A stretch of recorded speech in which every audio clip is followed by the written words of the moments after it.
बहुत पुरानी बात है।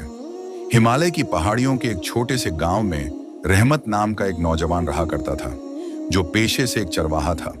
वो हर रोज सुबह सवेरे अपने भेड़ों के झुंड को लेकर घाटी की जानिब निकल जाता और शाम होते ही वापस लौट आता। उसका मिजाज सीधा साधा था और वो सादगी की जिंदगी बसर करता था। एक रोज जब रहमत एक नई वादी में पहुंचा तो उसे जमीन में आधा ढंसा हुआ एक पुराना पीतल का चिराग मिला।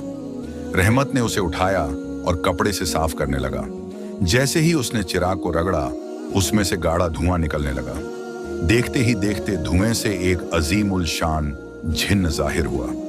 उस जिन्न की आंखें अंगारों की तरह लाल थीं और कद इतना ऊंचा कि जैसे आसमान से बातें कर रहा हो, लेकिन उसकी आवाज पुरसुकून थी।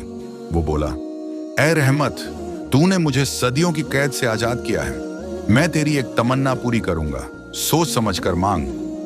रहमत कुछ लम्हों के लिए खामोश रहा, फिर बोला, मुझे दौलत शोहरत नहीं चाहिए, बस इतना चाहता हूं कि मेरी भेड़ें कभी गुम न हों और उन्हें हमेशा अच्छा चारा मिले। जिन्न हल्के से मुस्कुराया और बोला, तू नेक दिल है, तेरी तमन्ना कबूल की जाती है। यह कहकर वो फिर से धुएं में तब्दील होकर फिजाओं में गायब हो गया। उस दिन के बाद रहमत की भेड़ें कभी रास्ता नहीं भूलीं और उन्हें हमेशा हरे भरे चारागाह नसीब होते रहे।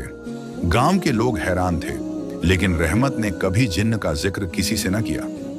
बरसों बाद जब रहमत बूढ़ा हो गया तो उसने वही चिराग अपने पोते के हवाले किया और सिर्फ इतना कहा, बेटा, इस चिराग का इस्तेमाल सिर्फ हक और जरूरत के वक्त करना, हवस और लालच में कभी नहीं।